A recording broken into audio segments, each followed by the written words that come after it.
Hey, Yash, how are you? Very good. Good to see you. Welcome.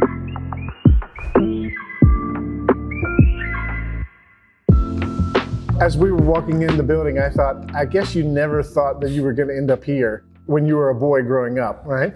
Never. So maybe you could just tell us a little bit about your background and how you ended up here.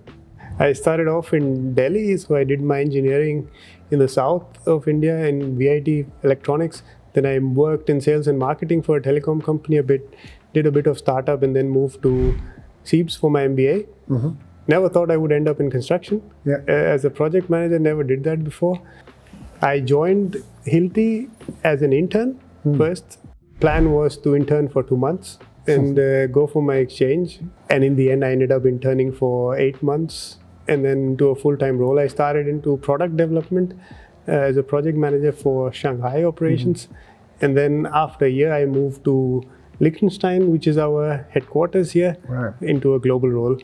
You never expected to be here in Switzerland. You probably never expected to ever go to China. Yep. You've had a very colorful experience in your life.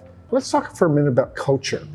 What does that mean for you in your daily and your at work and at home now for you? Super essential because it boils down to the key fundamental values that you live upon, that you want your company to live upon, or your family as such, core values that you don't want to compromise on.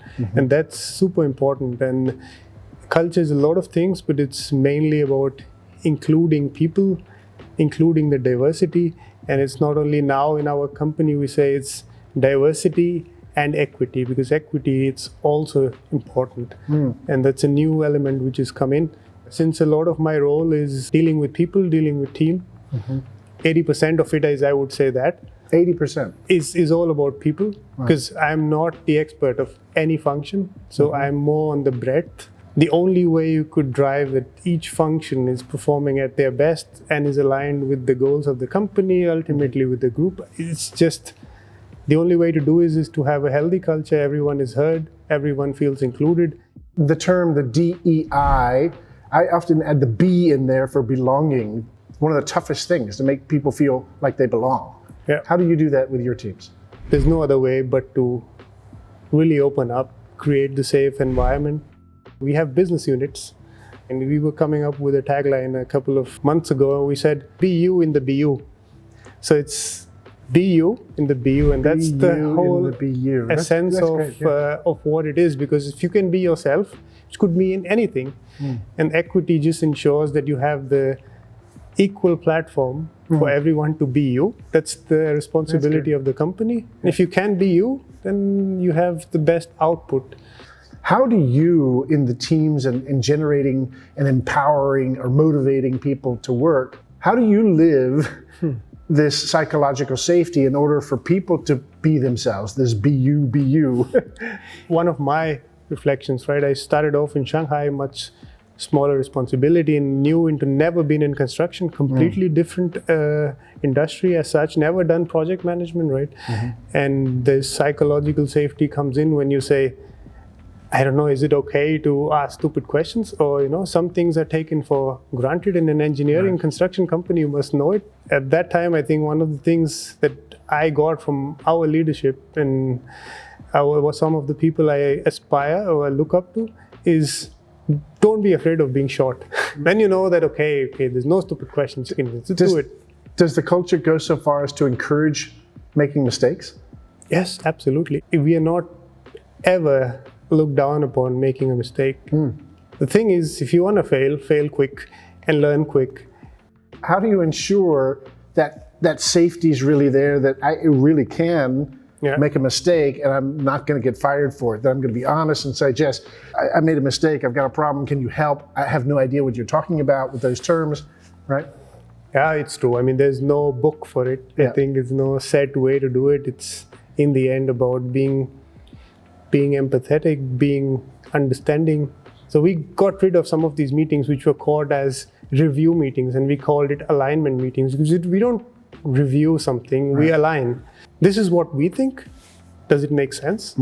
And from your experience, how could we do it better? So what happened typically in these projects, these traffic light, green, green, green, yellow, yellow, yellow, red, red, red, red, red, red, red. and you present it to your boss and she says, "Whoa, we can't show my boss all those reds," and she shifts everything up, and then her boss shifts everything up, and all of a sudden everything's green. Yeah. And that's what I call the Boeing problem, or right? Yes. We get into this very, very bad space Very easily. Organizationally if I don't have the freedom to say, "Boss, it's really red, red, red, red, red," you know? Yeah. How do you give that safety in the team to ensure that you can say things aren't going great? I think it's just a responsibility which each leader has in the end, because they need to walk it. If your team has a problem, then we need to also create that space for them to say, "Look, it's all right, that's a problem.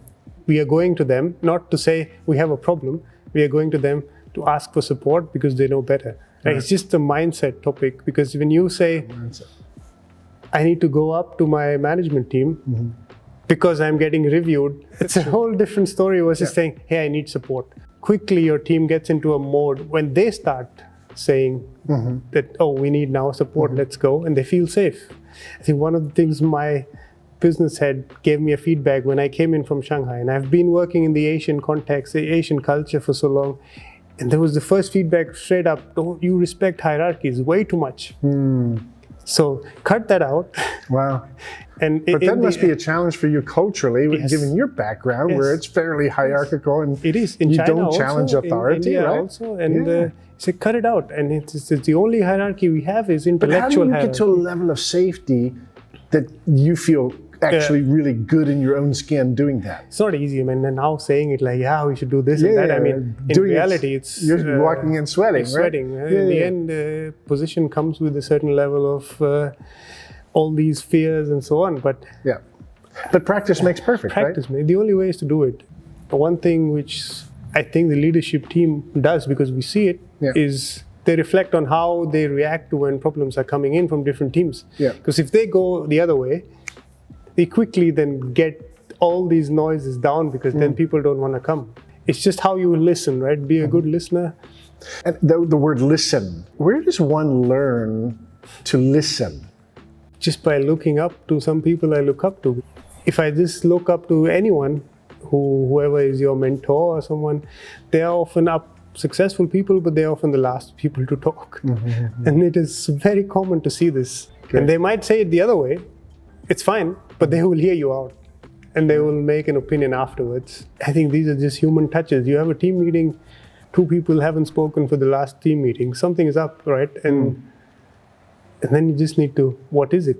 Sometimes it's not good to do it in a larger round. Also doesn't help. Maybe reach out one-on-one. Hey, what's up? Something off work, on work. And then you bring them in, because those are experienced people. A lot of people are 30 years in Hilti, 25 years in Hilti. There's no way I know more than him. There's absolutely no way. They are way more experienced. Their voices are really important before we make any kind of decision. So I think it's just observing, reflecting.